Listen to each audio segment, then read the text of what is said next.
Let's start by thinking about what Python actually is. It's a commonly used high-level programming language that's been used to code apps such as Instagram. To learn how to code using Python, you need to install a Python IDE onto your computer, for example Python Idle. An IDE is a software tool that helps you to write, debug and test a program. Python Idle is a simple, easy to use IDE. There are alternatives, but this guide uses Python Idle. When you first open Python Idle, you will see the interactive window or shell. This interactive window is ideal for writing short, simple programs. You always write code in the interactive window after the chevrons. It should look something like this. Here is the Python Idle interactive window. I'm going to start writing my first program using the print statement.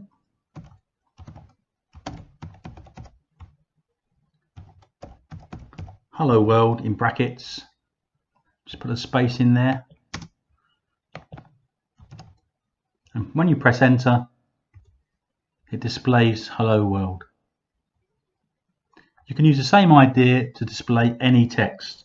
So if you use the print statement again, and this time we type in a name, and then press enter again, it will display that text. You can also do calculations using Python. For example, addition, 2 add 2, which gives you 4. Subtraction, 5 minus 2, which will give you 3. Multiplication, 3, in this case use a star for multiply, and that gives you 9. Division, 20 divide by 4, and that gives you 5. And you can also do remainder, so it just shows you the remainder. So that's done by using the percentage key, so 20 percentage 6, and that will give you the remainder 2. And you can do to the power of as well. So for example, if you want to do 2 to the power of 2, then you do 2 stars there, and that would be 2 to the power of 2, and that gives you 4. And finally you can do division with no remainder, so it just gives you the whole number. So 8 being divided by 5, and you use 2 forward slashes there by 5, and that should give you a whole number of 1. When you're actually writing a program using Python, it's easy to make a small mistake. These mistakes are often syntax errors. In other words, you're not using the correct language that Python understands. Let me give you an example of that. If I type in print, and I type hello world, I've forgotten to put the speech marks in, so if I press enter now, we get a syntax error. So it's letting me know there's an invalid syntax in my program there, and I've forgotten to put the speech marks. Another example of this could be if you put a capital letter for print, for example, and then you typed in the rest correctly. In this case, you get another error there. It's telling you print is not defined because you used the capital P. Just look out for these problems. Again, you just need to be very careful with the way you write your programs, and you'll be fine. Lesson 2, the use of variables. First of all, what is a variable? Variables are used in computer programs to store a piece of information. For example, if you create a computer program that asks for a person's name, a variable can be used to store the person's name. A variable is like a box. You can only store one piece of information at a time. In the diagram below, the variable is called name, and it's storing the piece of information Sarah. If we store another piece of information John, then we need to remove the name Sarah from the box. Our programs are going to get a little bit more complicated, and so we're going to use the editing window. The editing window lets you create longer programs that won't do anything until you run them. First, we'll start by opening the interactive window, then go to File and New, and this will open the editing window, which is sometimes called the scripting window. We're going to write a program now using the variable we talked about earlier on. So we're going to type in name equals input, and we're going to put what is your name.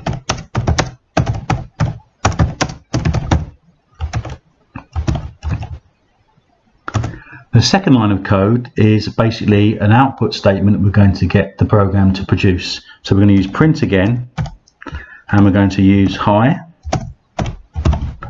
and then we're going to put the variable in and finish the sentence.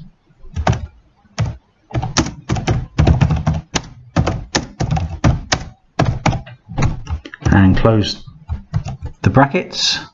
Now we need to save the program, and we need to run the program. So we go to Run and choose Run Module. This will then run the program. It will ask me the name. So if I type in the name that we used earlier on and press enter, it will say, "Hi Sarah, I'm pleased to meet you." Let's just go through this piece of code. In this particular case, the variable is called name, and we're saying name equals input, what is your name? So the computer is asking for input, and in this case it's asking for the name to be entered. The second line of code, print hi name, in this case name will display whatever's in that particular variable. So as we talked about earlier on, it's like a box, and whatever's contained inside the box will display at this particular point. And then it says, "I'm pleased to meet you," and that will be displayed after the variable name is displayed. Okay. Now let's try another simple program. This time we're going to use the variable name x. We'll say x equals 6, and we're also going to use another variable called y, and y equals 5. Then we're going to do a third line of code. We're going to have a print statement here, and we're going to say print x plus y.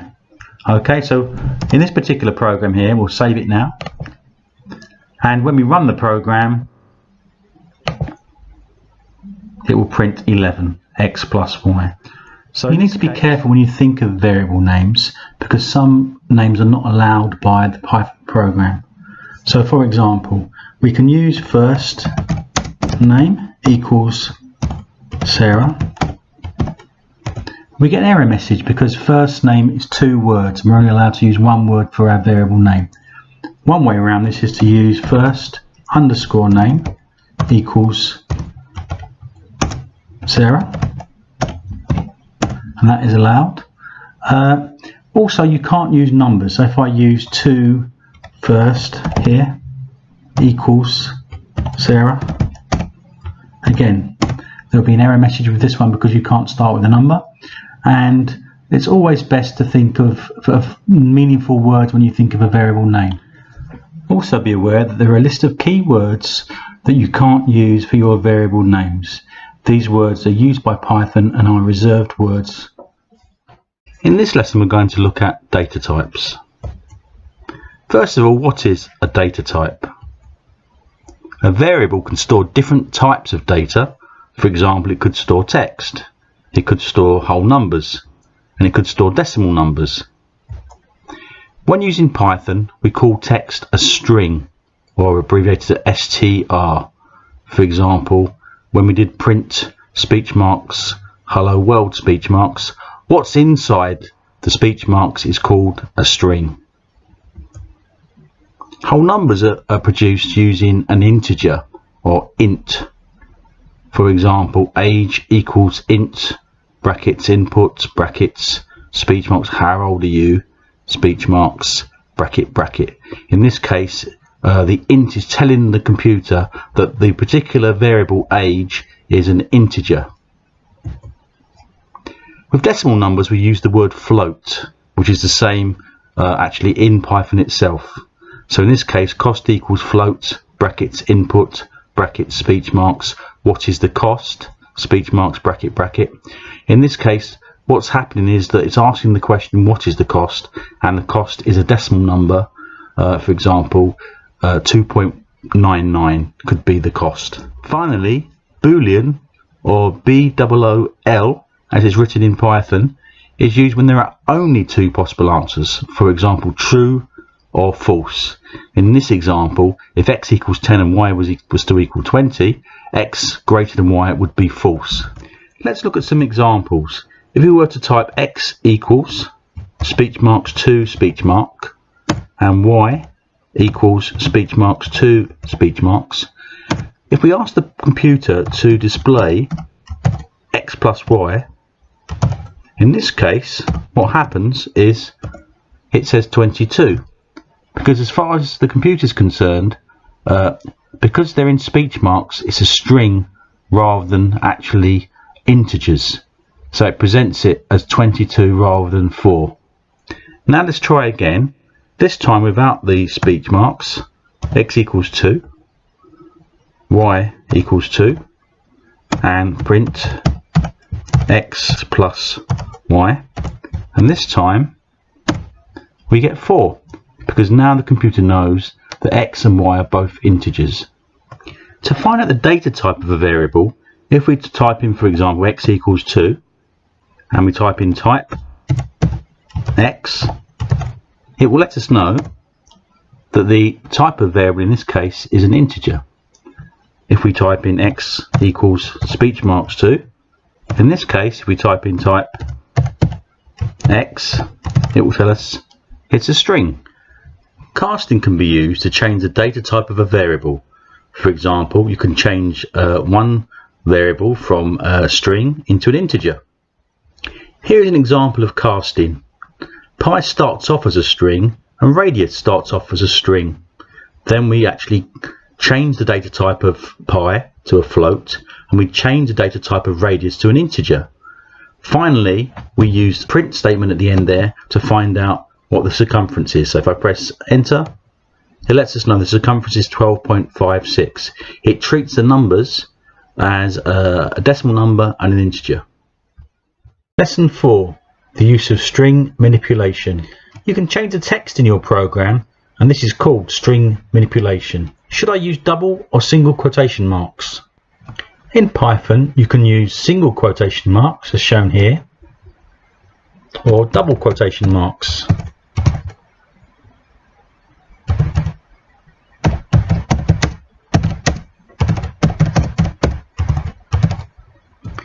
You can use 3 sets of double quotation marks to write over more than one line, as shown here.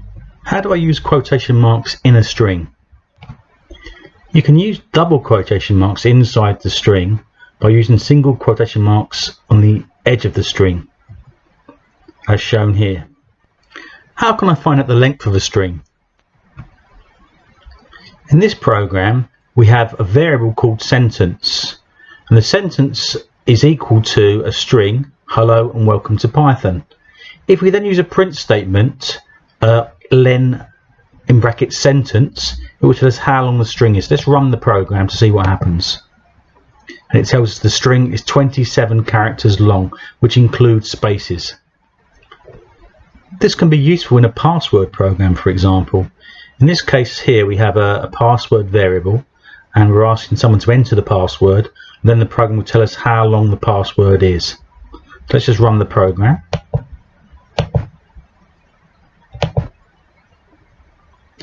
Let's enter the password. It tells us the password is 5 characters long. You can also use a sentence variable and the word upper to make sure that every single character in the sentence is uppercase. If I run this now, this program,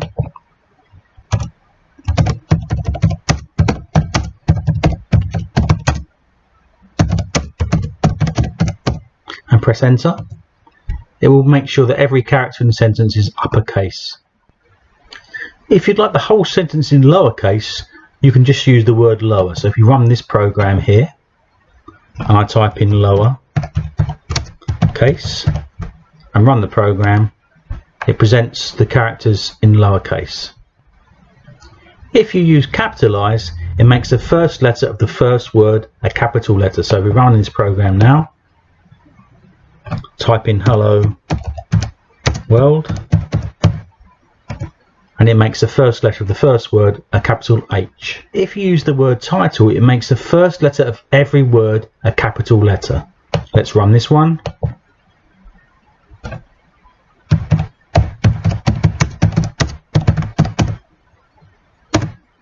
And as you can see, it's made the first letter of every word a capital letter.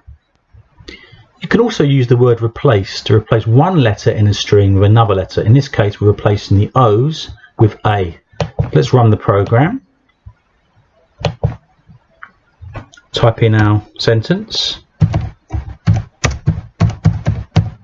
and then press enter. As you can see, it's replaced the O's with A. Sometimes you wish to use formatting to create a table. You can see here we've got a number of variables for car types, a number of variables for the price of the cars. We can present this information in the table using formatting here. As you can see, we've used these curly brackets here to present the data in a particular way. So we now run the program. You can see it produces a very nice table to display the data in a very clear format. Lesson 5. The use of relational and Boolean operators.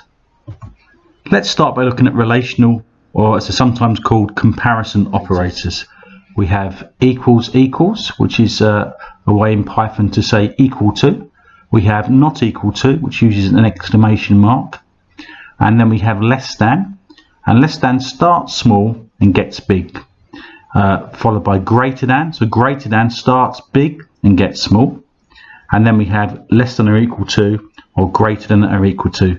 Let's just see these in practice. If we try 3 equals 8, we can see this is false. If we try 3 does not equal to 8, we can see in this case it's true. If we try 3 is less than 8, we can see that this again is true. If we try 3 is greater than 8, we can see this time it's false. If we try 3 is less than or equal to 8, we can see in this case it's true. Or finally, if we try 3 is greater or equal to 8, we can see in this case it's false. Now let's take a look at Boolean operators.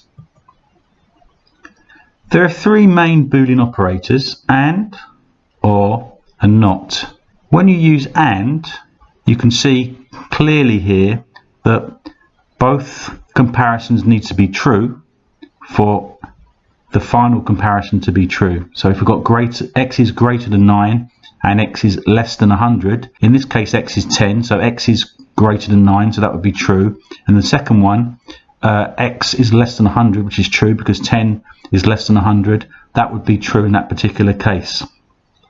However, if one of them was false, then it would be false overall.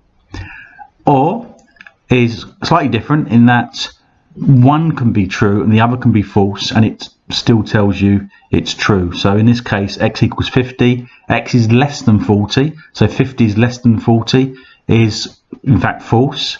Or x is greater than 10, which as x is 50, 50 is greater than 10, that would be true. So with an or, only one needs to be true for it to be true. And finally, not basically is the reverse of what it was originally. So in this case, x is 30, y is 10. So x is less than y, in which case that's false. 30 is not less than 10. So that would be false, but because it's got a not in front of it, it reverses it and it becomes true. Let's look at an example. In this case, x equals 10 and y equals 20. And we have x is equal to y divided by 2. So in this case, x is equal to y, which is 20 divided by 2, which is 10. So 10 equals 10, which is true. And y is greater than or equal to 10. Y is 20. So again, this is true. So when I run this particular program here, it will tell us this is true. So in the case of an and here, because they're both true, overall it's true. Let's look at another example now. It's similar to the first one, x equals 10 and y equals 20. X is equal to y divided by 2, so 10 equals 10. And the second part, x is greater or equal to 20, is false. So we've got one true this time and one false. For it to be true with an and Boolean operator, they both need to be true. So when I press enter here, it tells us it's false. If we now change the and into an or here, it's a similar situation, but this time we've got x equals y divided by 2, so it's 10 equals 10, which is true. And the second part of it is x is greater or equal to 20. This is false, but with an or, only one of them needs to be true for it to be true overall. So when I click here and I press enter, it tells us it's true. Let's quickly show you a not. In this particular case, we've got x equals 10, y equals 20. X equals y is in fact false. Because we have a not in front of it, it's the reverse of what you would expect, so it becomes true. So let's just enter this here and we find this is true. Lesson 6, the use of sequences and selection. Let's start by looking at sequences.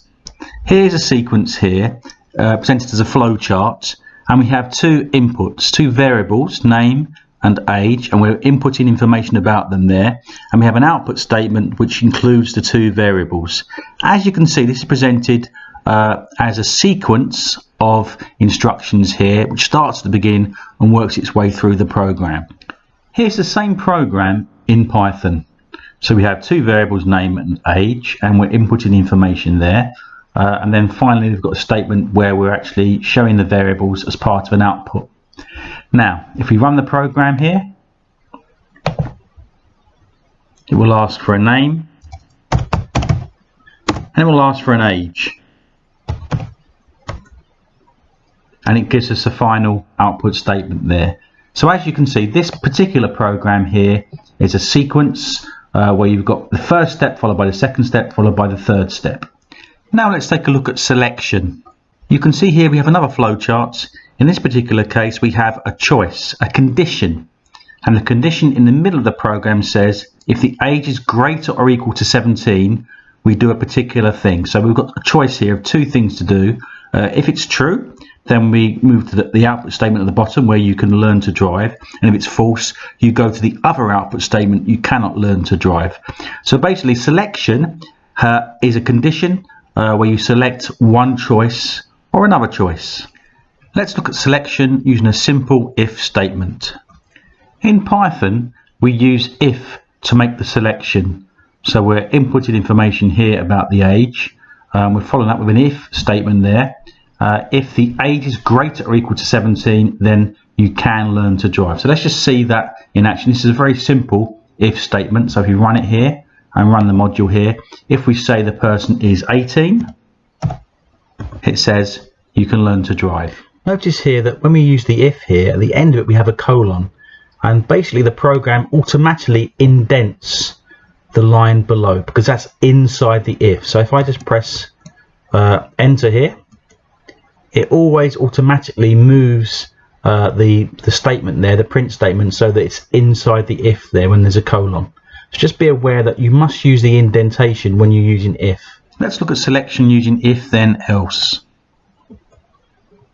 Quite often when you've got an if statement, there is a choice between the statement being true, the condition being true, or the condition being false, as shown here in this particular flowchart. In Python, we use the if and the else. So if the age is greater or equal to 17, then you get the first output statement, and if it's not, if it's else, you get the second output statement. Let's see the program in action. So if we go to run and run module, if I say the person's age is 18, it tells me that they can learn to drive. If I then try again, this time I'm going to run the program again, but put a lower age, say 15, and we find this time they cannot learn to drive. Selection can also use an if and an elif. If you've got condition 1, for example, which is true, you do code 1. Else if, or as it's called in Python, elif, condition 2 is true, you do code 2.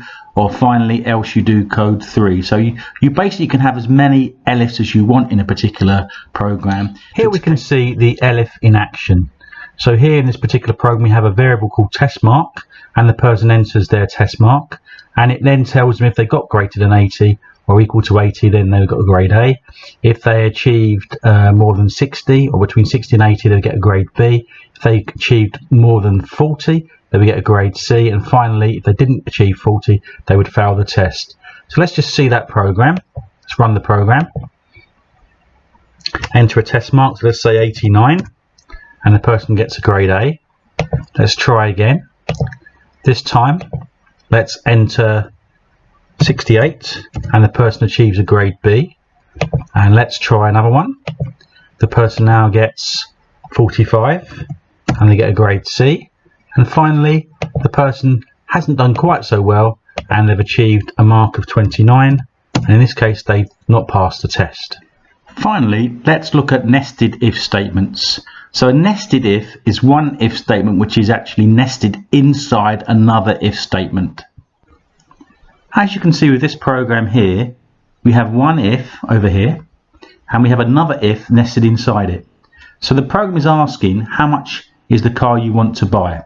And basically if the car is greater or equal to £20,000, then you do get a discount, but only if you have the discount code. So the code is Xmas here, so that's why we have the extra if in the middle here. So basically you need to have a price more than 20,000 and you need the code to be able to get the discount on the car there. If you have the car which is more than 20,000 but you don't have the discount code, it won't let you actually get a discount. Let's run this program to see what happens.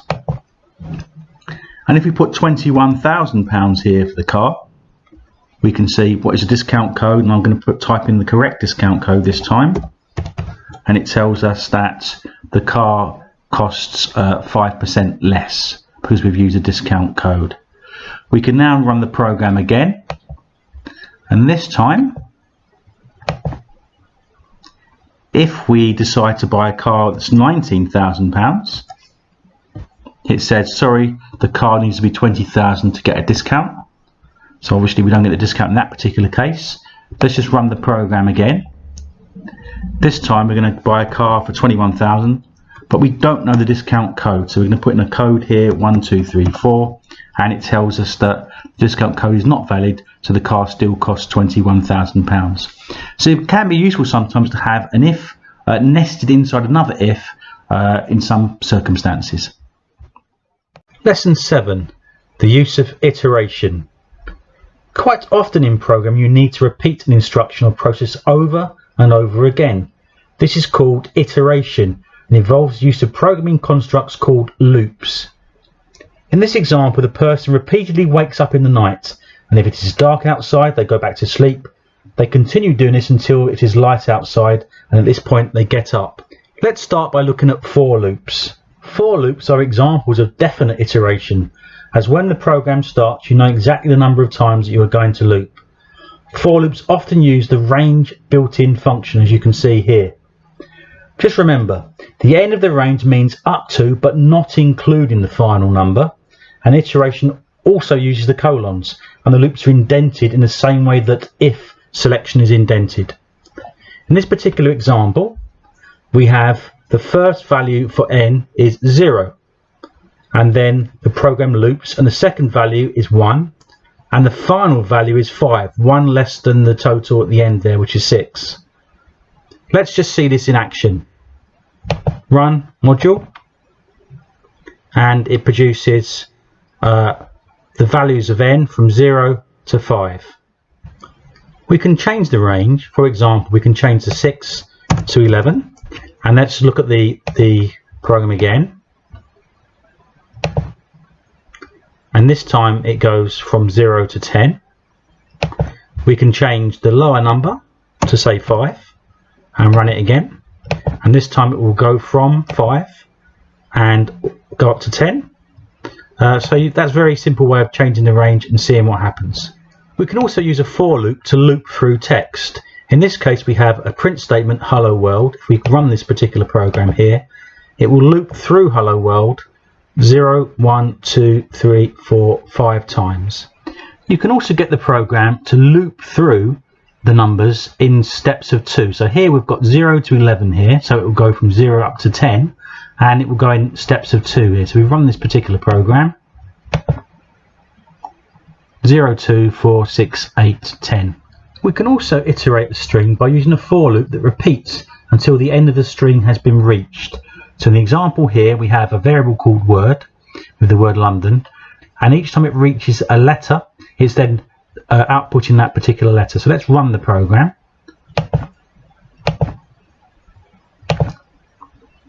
It will output each letter on a different line. In the previous lesson we looked at nested ifs. Here we can see for loops can also be nested. So we have one for loop here and a second for loop that's nested inside the first for loop. What this program does is it prints the times tables. So the first for loop is to determine which tables will be printed. This is the, for example, 2 times table.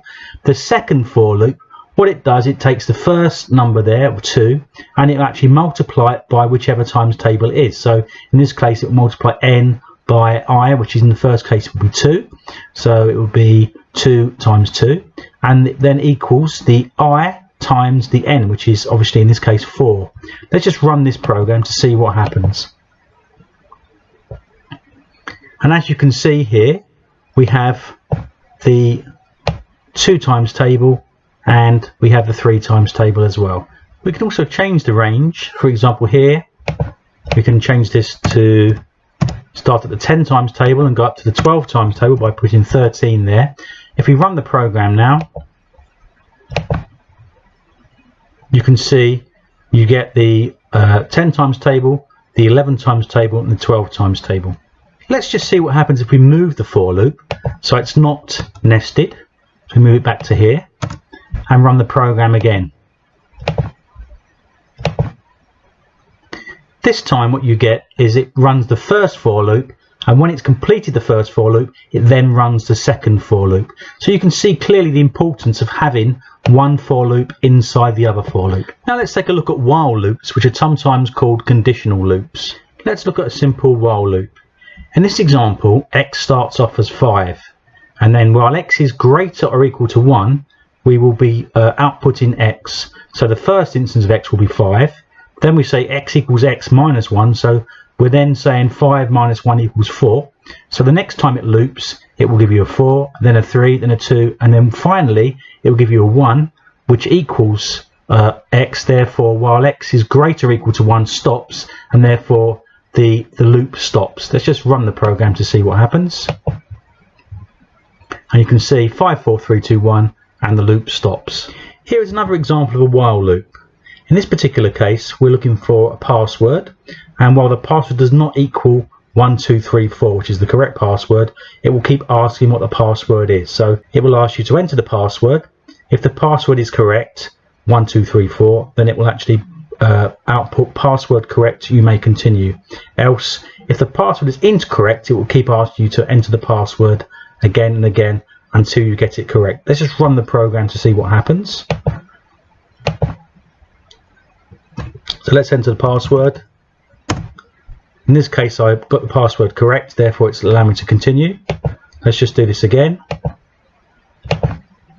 This time, if I enter the incorrect password, it will ask me to enter the password again. If I enter it incorrectly again, it will say incorrect again. But then finally, if I type in the correct password, it will say password correct. You can also use a while loop to create a menu system. So we can see here we have a menu system, and at the top it says while carry on equals true. So at the beginning of the program, carry on is a variable, and it is a true variable, therefore the program will continue. And we have 1, 2, 3 choices in this particular menu: instructions, quiz and quit. So basically, according to the choice you make, which is actually inside the while loop, it will actually perform particular tasks. So if you say if choice equals 1, then it will show you the instructions. If choice equals 2, it will actually ask you a quiz question, and if choice equals 3, it will quit the game and say thank you for playing the game. Finally, if you enter an incorrect number, i.e. not 1, 2 or 3, then it won't be accepted and it will ask you to choose again. Let's run this program to see what happens. So we choose run module, and it asks us which option we'd like to choose. So let's choose option number 1, and it says instructions: read the question and enter your answer. So we're ready to actually take part in the quiz now. So we go to number 2, and it says to us, what is the capital of France? The first question, and we enter Paris as the capital of France. Press enter, it tells us we're correct. And finally, it thanks us for playing the quiz, and we exit the program. One thing you need to do when you're using Python is watch out for infinite loops. These loops will not stop. So please be careful when you're writing code that you don't end up with an infinite loop. Let's look at this program. X equals 5, and while x is greater or equal to 1, we're going to actually display x. But we're going to say afterwards x equals x minus 1, which is actually inside the while loop. So each time the value of x will decrease by 1. So let's just run this particular program. And we get 5, 4, 3, 2, 1, as you would expect. Now, if we just change the program and we say this time plus 1, in this particular case, x will always be greater than 1. So when we run the program, we have an infinite loop. which will not stop. So let's just run the program and it will carry on and on and on. And fortunately we can actually exit the program and stop the program, but it can cause problems if you're running the program for real, if you have one of these infinite loops. Finally, you can use break to leave a loop. Here we have a for loop going from 0 to 10, and if I is greater or equal to 4, the loop will stop. So when we run the program, it won't run from 0 to 10, it will run from 0, 1, 2 and 3. Because it's reached 4 here, the program will break and it will stop the program. Lesson 8. The use of lists. The limitation of using variables is they only store one item of data at any one time. An array, which is called a list in Python, is a data structure that can store many items of data. This data can then be viewed, manipulated and accessed. As with variables, an item in a list can be the data type string, integer, float or boolean. This is a list of fruits. In this case, each item has a data type string. The index is used to locate the position of the item in the string. Banana is at the location 0 and pear is at the location 2. Here is the same list in Python. As you can see here, we have a print statement here which says print fruits square brackets 0. What this will do is it will print the first item in the list. So if we run this program now, it will print banana. So to print, say for example, strawberry, then we'd look at 0, 1, 2, 3 in the list. So we'd have to put 3 here. And in this case now, if we run the program again, it will print strawberry. It is possible to select a particular section of the list. This is called slicing. Slicing lets you look at particular items in the list. So for example, in this particular case, we run this module, we can see banana, apple and pear are the ones that have been selected because 0 is banana, 1 is apple and 2 is pear. It stops before the final number. So if we try another one, if we start at 1 and go to 2, this time we get apple, which is the second item on the list.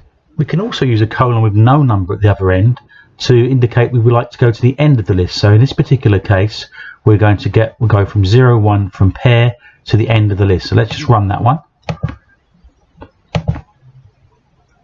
And it goes from pear, strawberry, orange. As you can see, this takes us to the end of the list. We can also concatenate lists. In other words, take two lists and join them together. In this example, we have a list of fruits and a list of vegetables. We can use fruit and veg as a third list to join these two lists together. So fruits and veg are added together there and made into a single list, which we then display. Let's just run the program. And you can see here quite clearly we have the two lists here all as a single list. As well as concatenating lists, we can also sort lists, and here's an example of that now. This time we've got two lists of numbers. We have a list called X and a list called Y. We can add those two lists together to get another list which is called Z. We can then display that particular list. We can also sort it by using a sort command here. Let's see it run. You can see the first list here is an unsorted list and the second list is the sorted list. It's also possible to add an item to a list, or as it's called, append it to the list. Here we have a list of names, Teresa, Alana and Robert. We can then display that list of names here in the second line of code. We can also append to it, so we can add a new name to the list. In this case, we're going to add the name James to the list. So let's just run the program. And as you can see, you get the first list there with the names that were originally on the list, and then you get the second list with the name James, which has now been appended to that second list. In some cases, you need to insert an item to a particular position in the list. Here we have a list of names, and rather than appending to the list, we're going to actually insert a name, James, the same as before, into the list at a particular location. In this case, the location is 1, so it would be after the first item in the list. So let's just run the program. And you can clearly see here that the name James has been inserted after position 0 in position 1 in the list. You may also wish to remove an item from a list. In this case, we have our list of names and wish to remove the name Robert from the list. As you can see, we just use the word remove in this particular case and it does the job for us. So let's just run the program. And as you can see, the name Robert is no longer in the list. We've still got the two names Teresa and Alana, which are still in the list. It's also useful to find the length of a list. Finding the length of a list is similar to finding the length of a string. So here we have list 1. You can see it consists of 10 numbers there. And we say here, display or print the length of list 1. And then we use the word len to actually identify that we want to know the length of that particular list. We do the same with the second list here, Teresa, Alana and Robert, and that list is 3 items long, and we can do the same thing and use len there to find out the length of that particular list. So let's run this program, and we find that in this case the first list is 10, the second is 3. It's also possible to find out if an item is actually in a list. This time we use if. So if the name Robert is in the list names, then it will print found, else it will print not found. So let's run this program. And we find that Robert is in the list and it's been found. In some cases it's useful to be able to reverse the order of a particular list. So here's our list with Bobby, Alana and Chris in the list. We're first going to sort the list by using .sort, and then we're going to display the list, and then we're going to actually use the reverse function here, names.reverse, and that will reverse the order of the list and then display it again. Let's see how it goes. So you can see here we have the two lists. We have the first list and the second list, which is now reversed. So far we've looked at one-dimensional arrays. Usually the information we need to store is more complex. In this case we use two-dimensional arrays or 2D lists. These are sometimes called lists of lists. As with simpler lists, with 2D lists we use an index to indicate the position of an item in the list. So you can see here the outer list is the actual individual lists themselves within the main list. So Joe and 22 would be part of index position 0. Then within that list you can also indicate where it is within the list. So Joe would be at 0 and 22 would be at 1. In this example you have position 0, 1 and 2 for the individual lists within the main list results. So Helen 78, 68, 48 would be the first part of the first list, so that would be index position 0 in terms of the outer list, and then within that Helen would be position 0, 78 1, 68 2 and 48 would be 3. So this can be used to find an item in the list, as you see below where it says print results 0 3. The 0 indicates the outer position in the list, so that would be Helen 78, 68, 48 would be the first list, and then 3 indicates within that list where it would be, so it would be 48. Here's how it would look in Python. So we have a 2D list here. Joe 22 would be index position 0, the outer position would be 0, and then within that Joe would be 0 and 22 would be 1, and then we have Celia 35 and Jane 45. In terms of the print statement there, we're looking at the outer position 0, number 1 within that, which is the second item in the list, which is 22. So when we run the program, we get 22 as our output. Let's do it again now with another set of numbers. This time the print statement says 2, 0. So this time the outer list 2 would be the Jane 45 part of the 2D list, and the 0 would indicate that we're looking at the first item in that list. So when we go to run here, we should get Jane as our output. Let's see if it works. Yep, there we go. So Jane would be the output in this particular case. We can add a new item to a list using append. As you can see here, we have a 2D list here with the results of Helen, Harry and Tony. This time we're going to append items to the list. So we've got to add their name and add their test results. And once we've added them, we can append them to a new table called new entry. And that will actually append it to new entry, and then we can actually display a new entry at the end of the program. So let's see it in action. Let's enter a name, first test result, second result, and their third result. And as you can see here, we have results for Helen, Harry, Tony, and Joe's been added to our 2D list. We can also add a single item to each of the lists within the main list. As we can see here, we have a 2D list, and what we plan to do with this particular list is add an item of data to each of the lists. So we have a fourth test result.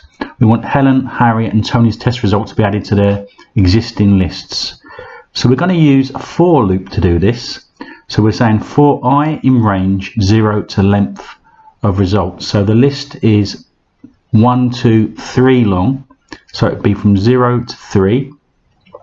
And the first name that we'll use, name equals results I equals 0. This first name here, I, will initially be 0. So 0, 0 gives us location Helen. That will be the first name that appears, Helen. So it will print that particular name there, display that name, and then it will say test4 equals input, enter test4 result. So it will say Helen, and then it will ask you to enter the test4 result. When you've entered the result, it will insert that result into location 4. So it will be after Helen. So 0, 1, 2, 3. It will be in the fourth location. Here will be the test result. Then once it's completed the loop here, it will go back and it will actually ask you the next person's result. So it will ask you Harry. So rather than having a 0, 0 here, it will have a 1 here. So 1, 0 will give you the second list, and it will give you Harry. And it will print his name and then ask his test result. Then again, it will repeat it for Tony at the end here. So let's have a go and see what happens. We're going to run the program. First, it will ask me for Helen's result. So let's type in a result for Helen. It will then ask me Harry's result. Let's type in a result for Harry. And finally, Tony. And as you can see here, the result there has been inserted at the end of the list for each of those lists in turn. So basically, we've used the loop to go through the names and be able to enter an item into each of the lists and insert it at the end of the list. It's also useful to be able to search for a particular item in one of these two-dimensional lists. Let's show you how to do that now. So this particular list, we have Helen again, Harry and Tony, and we have the results of their tests there. We'd like to search for one of the students to find their results. So we can actually use an input statement, search for a name, and then basically we're using a for loop there. So for I in results, so it looks through the results there. If the name is in I, so if you find that particular name in that item of the list, then it will print found. It will also print the actual sublist there for that particular person. So let's run this to see what happens. And let's have a look for Harry. And as you can see, it says found there. It's found Harry in the list, and there's his data there. Something else you often need to do is display one of these 2D lists as a table so you can see the results more clearly. Here we have our list again, and at the beginning of our list now we have name, test 1, test 2 and test 3. These can act as headings for our table, and we're saying for I, A, B, C, D, so basically we're looking at each item in the 2D list, so the first list within the list, the second list within the list, the third and the fourth, and we're using the formatting that's presented here where it says the print statement there, that's the formatting, and we're going to format A, B, C and D so they're presented nicely to form a table from our list. So let's see if it works. We go to run now and run the module, and there we have a very clear list with our results. Lesson 10, file handling operations. So quite often we need to use an external file and be able to transfer our data from our Python program to our external file, and also transfer data from the external file back to the Python program. So you can see here the data transfer can work in both directions. This is very useful if you want a program that stores information that when the program is finished and it's not running anymore, you'll still have that information stored in this external file, which is going to be read back into the program again. You use various commands to do this. You can read information from an external file, you can write information to an external file, you can append information, and there's a special mode which allows you to read and write information involving external files.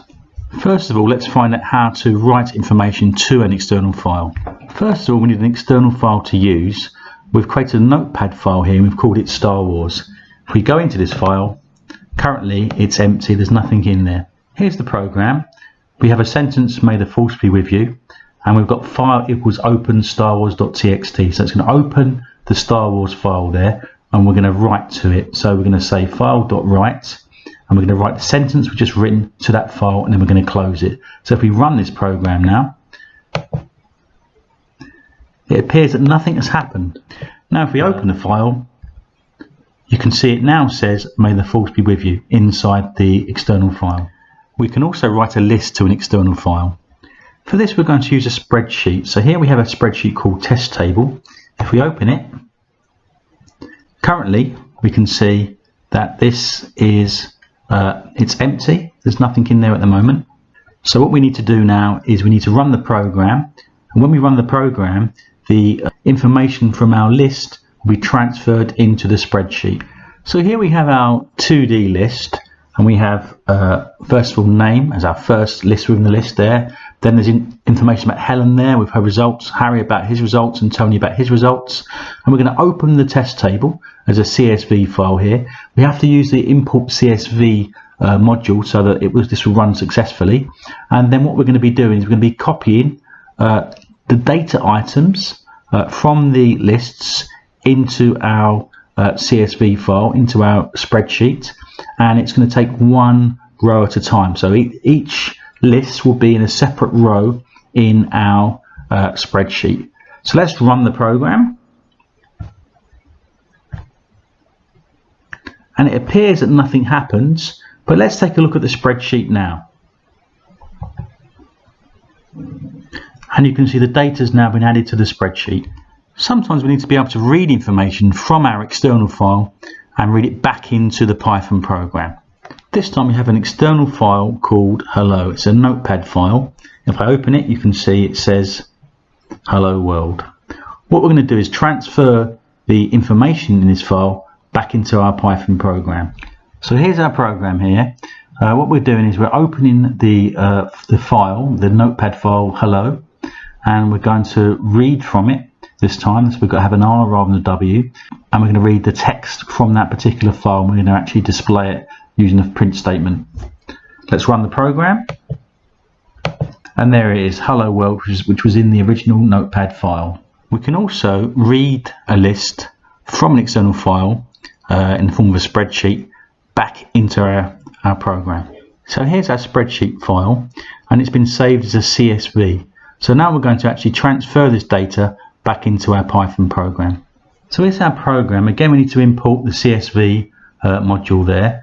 At the moment our results list is empty, there's nothing in it, and we're going to open the test table.csv and we're going to read from it this time. And we're reading the information from that list, and we're then going to move the information into the results list here. So it'll basically take each line of code there and transfer it to our list. So let's just see if it works. We run the program, and there it is. We have the results list now has all the data within it. Lesson 11, using functions and procedures. Python programmers often have to write large, complex programs. To make this manageable, these programs are divided into smaller programs that perform particular tasks. These are called subroutines. There are two types of subroutines. Let's look at simple functions first. We let Python know we're using a function by using def, D-E-F, which means define. We're defining the function add numbers in this case. We've called the function add numbers. And we have two parameters, x and y, for this particular function. Parameters are like variables, and we use them to notify the program we're using these numbers, these parameters, for our function. So we have x and y there, and we're going to return, in other words, return to the main program x plus y. So what this small function does, this two-line function, is to add x and y together. When we run the main program, you can see z equals add numbers. Add numbers is the function, and we're calling the function when we get to the main program. It's called calling, and we have 2, 2 in brackets. So we're saying the values or the arguments for this particular function, the values we're going to use are 2 and 2.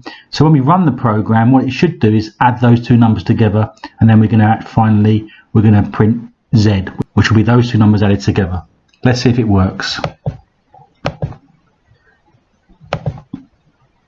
As you can see here, it's returned the value 4, which means the function has worked. We can change the numbers here. So if we try, for example, 9 and we try 8 and we run the function again, this time we'll get 17. So as we just saw, functions return a value to the main program, procedures don't. So let's look at a simple procedure. In this case, the procedure is called count, and we're defining it here, and there are no parameters. So if we say for x in range 1 to 11 there, print x, it will print from 1 to 10, and we don't actually have anything happen until we actually call the procedure. So count is the name of the procedure, so we call it, we open the brackets, we close the brackets, and that will run the procedure. So let's just try this. And as you can see, the procedure produces numbers 1 to 10. In a previous lesson, we saw the CSV module in action, and there are lots of modules which can be used, and there are types of procedures that are used in Python. Let's have a look at some now. So here's a module called random, and what it does, it lets us use a random number.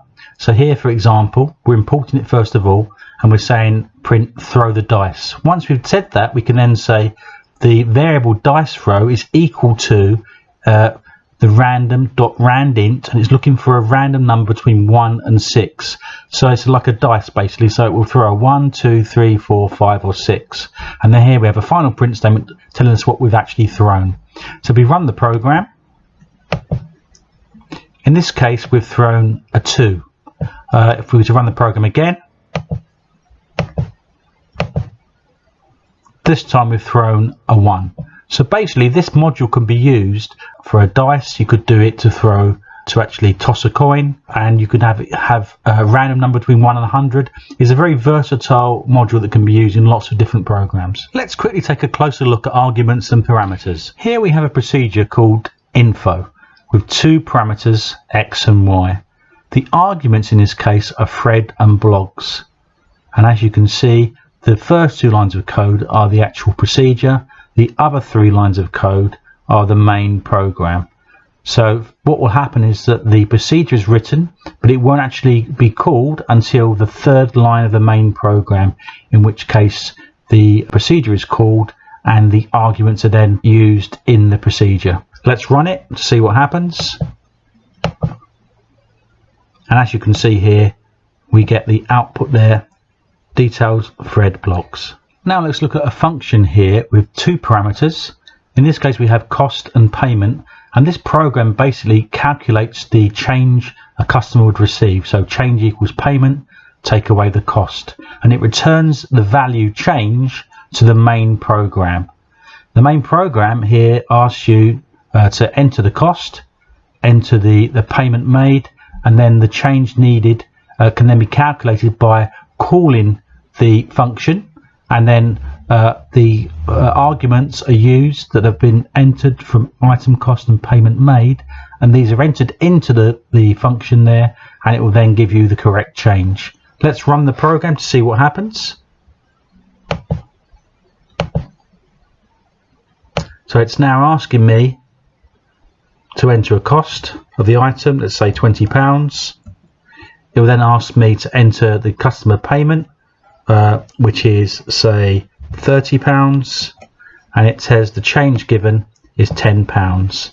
So in this case what's happened is that, as you can see here, we have a function which is here, and the function basically is called change, and we've actually used the arguments from the inputs here, and then we've used them to actually calculates within the function what the change is, and then that's returned back to the main program. As you can see, sometimes variables are used within these functions and procedures.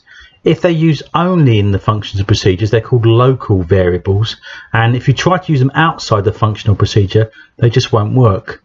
So there are other types of variables called global variables, and these variables are designed to work within the function or procedure and within the whole program. Let's take a closer look. As you can see here, the global variable is called x, and if we write the word global before it, it lets us know that the variable will work within the procedure or function and outside of the procedure or function. So in this case, the procedure just prints hello world.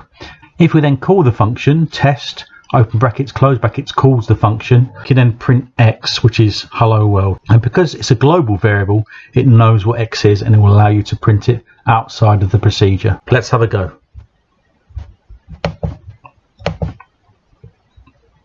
And there it is, hello world twice, once from within the procedure and once outside of the procedure. Let's see what happens when we remove the line global x. So we just remove that line there and then run the program again. As you can see, this time we get an error message.